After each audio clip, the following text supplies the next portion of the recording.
салом бинандагони азиз, роҳнамои навбатӣ дар барномаи роҳнамо моро ба муассисаи таҳсилоти миёнаи умумии рақами 45-уми шаҳри Кӯлоб овард. Моро тамошобин бошед.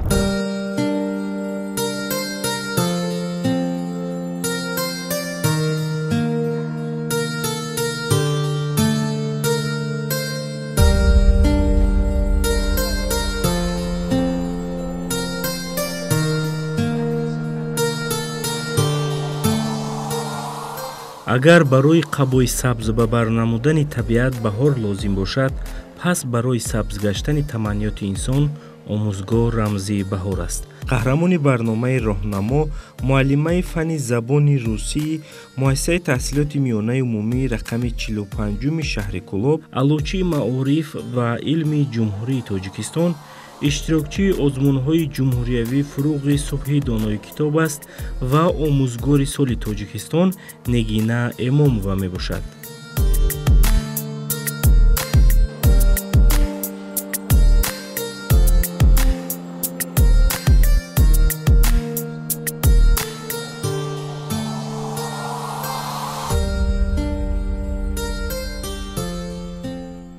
дар оилае ки тарбия ёфтам, бар камол расидам. Падарам омӯзгор буданд, аз фанни забони русӣ дарс мегуфтанд ва аз анамон худи хурдӣ меҳру муҳаббат ва шавқи омӯзгорӣ дар дилам ҷой дошт ва ҳамзамон вақте ки аллакай ба ҷодаи омӯзгорӣ қадам наҳодам, муҳаббати шогирдон аллакай дар маро водор кард ки як омӯзгори асил бояд ки бошам.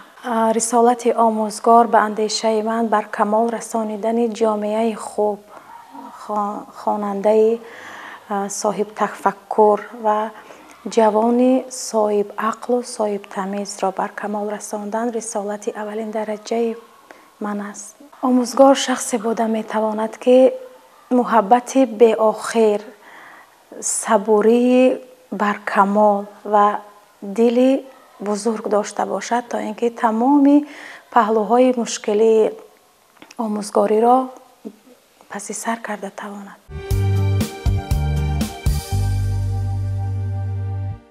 омӯзгори аввалини ман равонашон шод бод, қурбона ба ғалатӣ буданд ки то имрӯз, то ҳанӯз дар ёди ман абадӣ нақш монданд ва ҳар замоне ки ба синфхона ворид мегардам ва анамон якҷо суҳбат кардани хонандагонро мешунавам ва давтозҳои хонандаро вақте мебинам, анамон омӯзгор пеши назарам ҷилвагар мешавад ки зиёд ҳам аз анамин дар ташвиш мебуданд вақте ки хонандагон садо баланд мекарданд ва ҳама вақт дар ёди ман абадӣ нақш бастанд.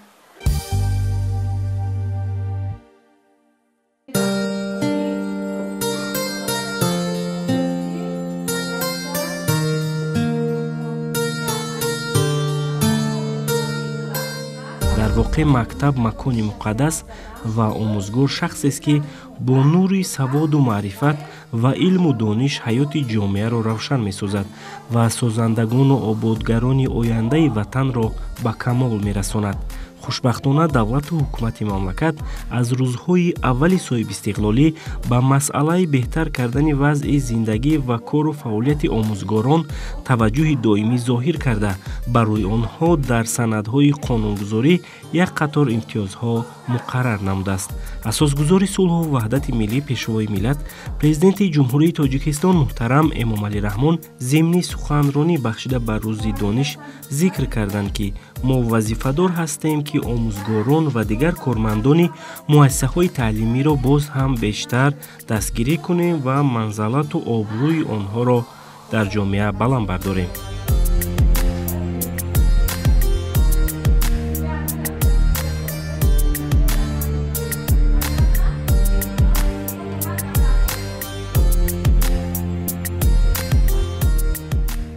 мо омӯзгорон ҳамеша ва ҳама замон ҳама вақт ғамхориҳои бевоситаи ҷаноби олии муҳтарам Эмомалӣ Раҳмонро ҳис мекардем ва эшон ҳама вақт пуштибону сарпаноҳи мо омӯзгорон буданд ва ба таъсиб расидани ин қонун бори дигар мо аз ғамхории ҳукумати мамлакат яъне огаҳӣ зиёд гаштем, яъне огаҳӣ پیدا نمودیم که باز هم در اندیشه ما آموزگاران، در اندیشه حفظ نمودن حقوق ما آموزگاران هستند و من گمان میکنم آن مشکلی هایی که امروز در بعضی موردها میان آموزگار و والدین به وقوع میپیوندد، همین قانون میتواند که باز هم ما را آموزگاران را وادار سازد، ما آموزگاران را یعنی محافظ باشد و حفظ کند.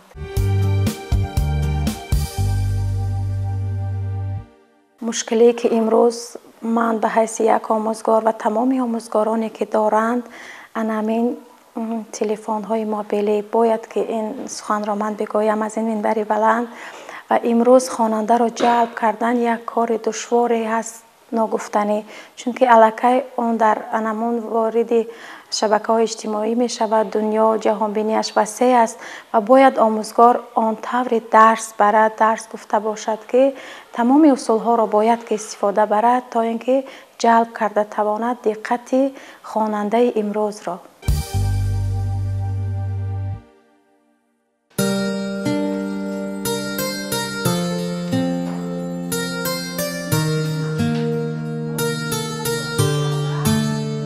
اکنون با مهارت آموزگاری نگینه امام و درس‌ها را پرثمر و با استفاده از راه و اصول‌های معاصر تعلیم می‌گذراند.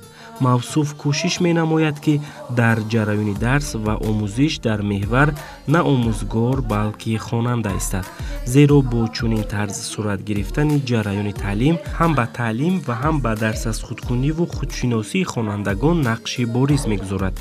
گذشته از این طلبات دور و زمان و ساحه است که خوانندگان وابسته به اصول صلاحیت‌ناکی در جریان درس هم قدمی آموزگار باشند. با درک چنین مضمون و محتوا و مقصد، قهرمان برنامه راهنما پیوسته کوشش می‌نماید که جریان درس فهما، ساده و شوق‌آور گذرد. آموزگار بر آن نظر است که امروزها تنها یک برنامه تعلیمی، تنها یک ساعت درسی و تنها با یک کتاب فنی به خواننده دانش مکمل دادن غیر امکان است، زیرا با تقاضای زمان، مفکوره، شعور و دید و جهانبینی نسل امروز به مراتب پیشرفته دانسته می شود و خوانندگان با سرعت بلند به پیش حرکت می کنند.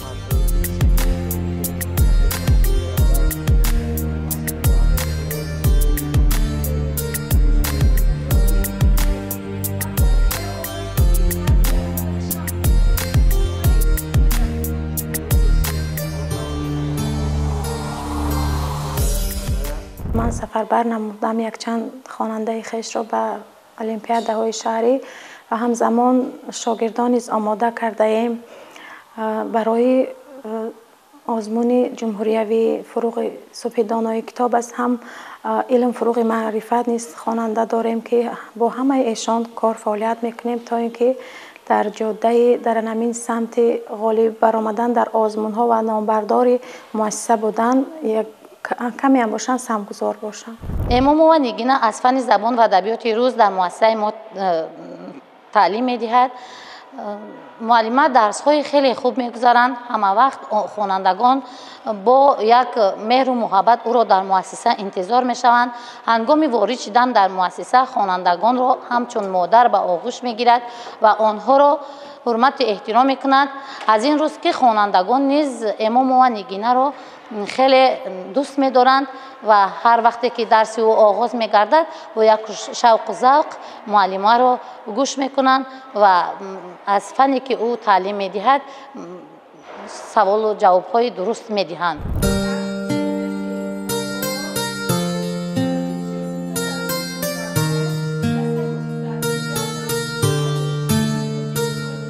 از جریان درس و تعلیم مشاهده کرده شد که خودشناسی ملی، افتخار وطنداری، احترام به ارزش‌های ملی برای معلم شعار است و پیوسته با ابراز چنین اندیشه‌های سازنده درس را آغاز می‌نماید. چنین دقیق بیانی و روشن فکری و آزاد اندیشی و تحلیل پوره موضوع درس در فعالیت آموزگاری قهرمان برنامه ثمر داده است.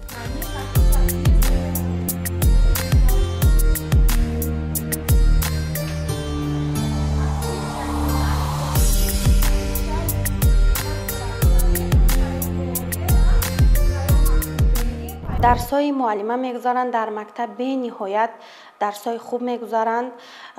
ما افتخار میکنیم که چنین آموزگار در مؤسسه ما کار و فعالیت میکند که این باعث سرفرازی همه اهل آموزگاران مؤسسه هست. معلمه خصوصیت های فرق‌کننده‌اش در همان است که پیش از همه معلمه آداب و کردار حمیده انسانی دارند که از دیگر آموزگاران برتری دارد.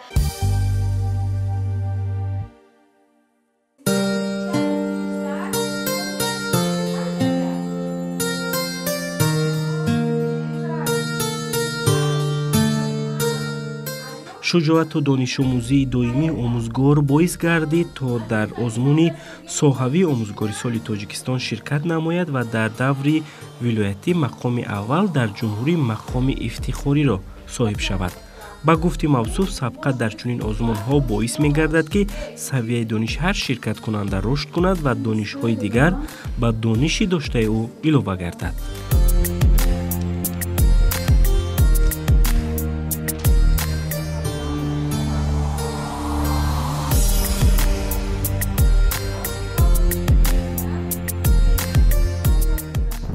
که برای خود انامین را درک کردم به حیث یک زن که زن اگر خواهد میتواند هم مادری 5 فرزند باشد، هم بانوی خانه باشد، هم کلین باشد، هم به حیث معاون دیرکتور مسئول 1010 خواننده باشد و همزمان جایزه دار دیپلم و با امضای جناب عالی باشد. و من خیلی هم خوشبختم، سرفرازم و آن حسیاتی که آن لحظه هایی که به ما همون جایزه ها را میسپاریدن آن را من ابراز کردن نمیتوانم، چون که برای خیلی گفتم برای یک زن، برای یک مادر، برای یک بانوی خانه داشتن اینقدر جایزه و همون افتخارنامه ها از رئیس شهر، رئیس ولایت و همزمان از رئیس جمهور، این یک افتخار به اندازه بزرگ و بیکران است.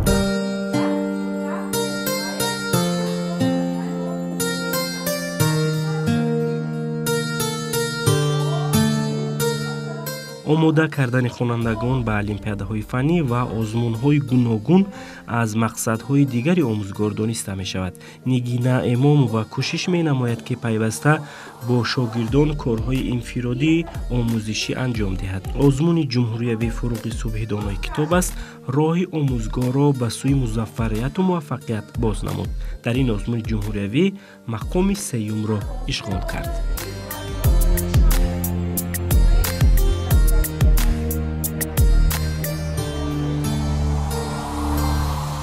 من سال 2024 با تشبوسی حکومت شهر، با تشبوسی رهبریت مؤسسه در آزمون فروغ صبح دانای کتاب از سفر بر شده بودم و خوشبختانه در دور ولایتی سزاوار جای 2 گردیدم و در دور جمهوریوی نیز شرکت ورزیدم و سزاوار جای 3 گردیدم که این باعث افتخار من است و من به نهایت افتخارمند و سرفراز هستم و منتداری خویش را به اندازه و به پایان ابراز می دارم به والدین عزیز خویش که همه جانبه مرا دستگیری می کردند و آن کسی که من امروز در جامعه هستم زحمت های شایان پدر و مادری عزیز من هستند و همزمان عائله من که همه طرفه در پهلوی من بودند، چون که برای یک زن، برای یک کلین، برای یک مادر 5 فرزند آسان هم نیست. هفته ها در دور جمهوریوی شرکت ورزیدن و ایشان هم جانبه دستگیر و مددگار من بودن که من به نهایت منتدارم از ایشان. باعث افتخار ما آموزگاران مؤسسه‌های تعلیمی می باشد که آموزگار در جامعه موقع خود را پیدا نمود. ما پیش از همه منتداری خود را به اساسگزار صلح و وحدت ملی، پیشوای معظم ملت محترم امام علی رحمان میرسانیم که برای آموزگاران مؤسسه‌های تعلیمی و برای خوانندگان مؤسسه‌های تعلیمی چنین آزمون‌ها را به راه مانده است. آموزگار مؤسسه تحصیلات میانه عمومی رقم 45 شهر کلاب امام و نگینه غالب آزمون فروغ صبح دانایی در جمهوری سزاوار جای سوم گردید.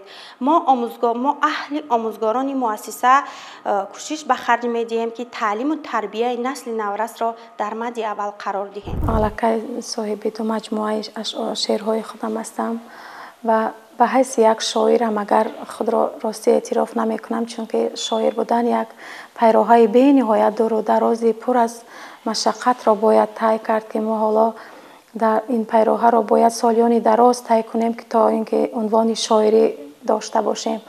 اما در همین الکی برای من جایزه است، بردباری است همین جا گرفتن در همین آزمون بانفوذی که با سرپرستی خود جناب عالی شده گذشت و در اینجا در همین نامیناسیونی که من شرکت ورزیدم ایجاد نظم راستی شرط ها خیلی هم دشوار بودند، چون که باید که ما یک داستان مکمل ایجاد میکردیم، 20 غزل، 20 رباعی، 22 بیتی، مخمس، مسدس، ترجیع بند، ترکیب بند و بالای هر یک کدام این نمود ژانرهای شعری کار کردن این فقط به گفتن آسان است. راستی این را فقط شاعران درک میکنند، چون که شاعرانی هستند که فقط غزل میسرایند و همزمان هستند شاعرانی که فقط داستان میگویند یا اینکه مثلا رباعی میخوانند. اما در همه اسلوب‌های شعری خود را سنجیدن این کاری خیلی دشوار بود. مجموعه هایی که من دارم وارث استقلال که از یک داستان مکمل عبارت است، 1500 مصرع را و 750 بیت را در بر میگیرد. درباره نمون همه دستاوردها و شاهکاری های این ابرمرد سخن می رود و نمون تضادهایی که ما کودکان دوران جنگ از سر گذرانیده بودیم و خوشبخت از آنم هستم که امروز وقتی که من در جای مطالعه میکنم از نمون داستان الکی دقت خواننده جلب می شود و پرسان میگردند معلمه آیا که این سخنان واقعی هستند. و وقتی که من از همین شاهکاری ها و از همین امروز استقلال و استقلالیتی که امروز دارند دوران کودکی دارند و از خود با آنها سخنرانی میکنم، راستی در آنها یک حسی همون بیدار گشتن و حسی خویشتن شناسی و تندرستی را میبینم. از همینم افتخار میکنم که تا جای من توانستم که درک سازم همون دهشت سالهای 90 و 91 را.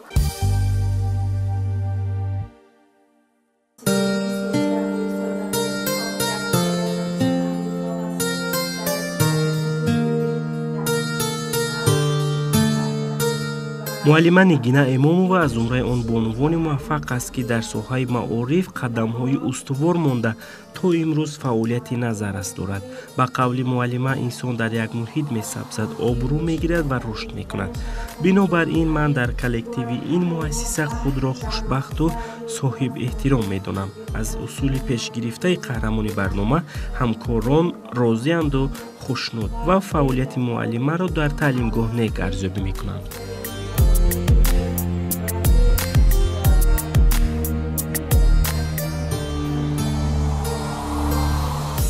وی همه وقت در تلاش علم است.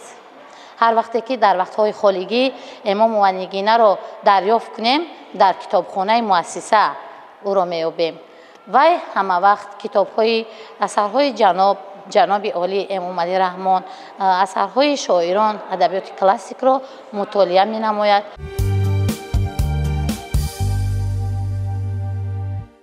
جایزه آموزگار به اندیشه من احترام و محبت داشتن و جای داشتن در دل هر یک شاگرد است.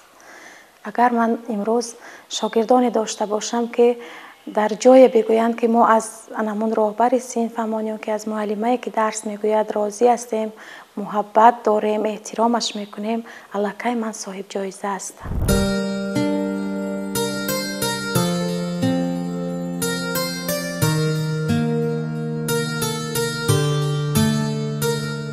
طور معلوم گردید خوانندگان با شوق زیاد و مهر به اندازه درسی معلمه را گوش میکنند و در روند درس فعالمندی نشان میدهند. زحمت و تلاشی به سابقه معلمه امروز ثمر داده است و شاگردانش الکی همچون متخصص در این یا آن ساختار کار کرده ایستادند. علاوه بر این شاگردان امروزه معلمه دارای دستاوردهای نظررس میباشند.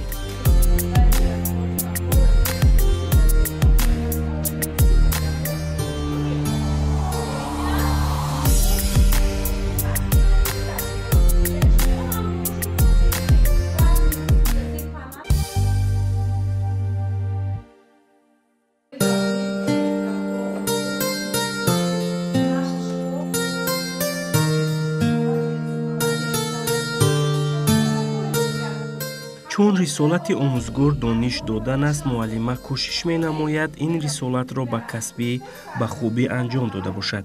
Бо назари неку самимӣ донишҳои дошта ва таҷрибаи андӯхтаашро дар фаъолияти омӯзгорӣ ҳам акнун ҳам ба хонандагон ва ҳам ба омӯзгорони ҷавон меомӯзонаду мефаҳмонад. ҳамкорони муаллима низ мехоҳанд аз ин баҳри дониш, маданият, инсондӯстӣ ва одобу ахлоқи накӯ қатрае ба худ гирифта бошанд, ҳам барои пешаи омӯзгорӣ ва ҳам барои истифода дар зиндагӣ.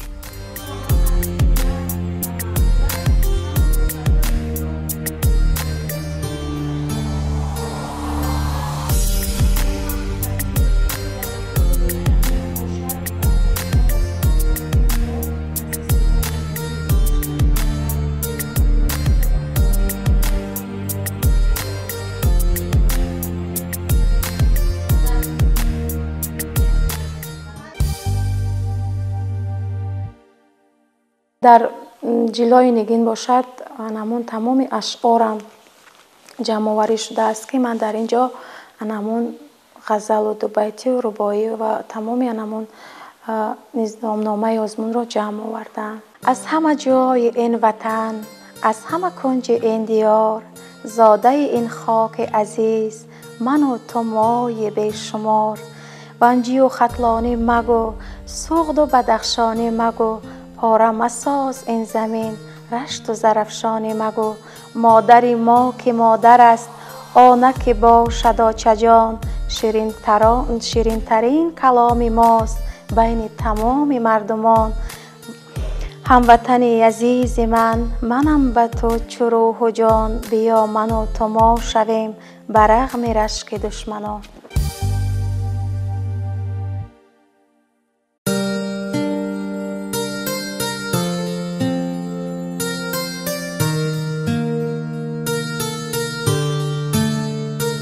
муаллима нигина эмомова имрӯз бо маҳорати касбии омӯзгорӣ ба музаффариятҳои бузург ноил гардааст, ки барои ҷомеаи маорифпарвари мо мояи ифтихор ва сарфарозист. заҳмату талоши қаҳрамони барнома чунин дастовардҳоро ба бор овардааст. алочи маориф ва илми ҷумҳурии тоҷикистон, ғолиби озмуни ҷумҳуриявӣ Фуруғи Субҳии донои китоб аст. иштирокчии озмуни соҳавии омӯзгори соли Тоҷикистон, иштирокчӣ ва ғолиби озмуни васофи омӯзгор, ифтихорномаи Вазорати маориф ва илм, раёсат ва шуъбаи маорифи шаҳри Кӯлоб, ифтихорномаи раиси шаҳри Кӯлоб, ба таб расонидани маҷмӯъаҳои назмиву насрӣ ва чандин қадрдониҳои дигар.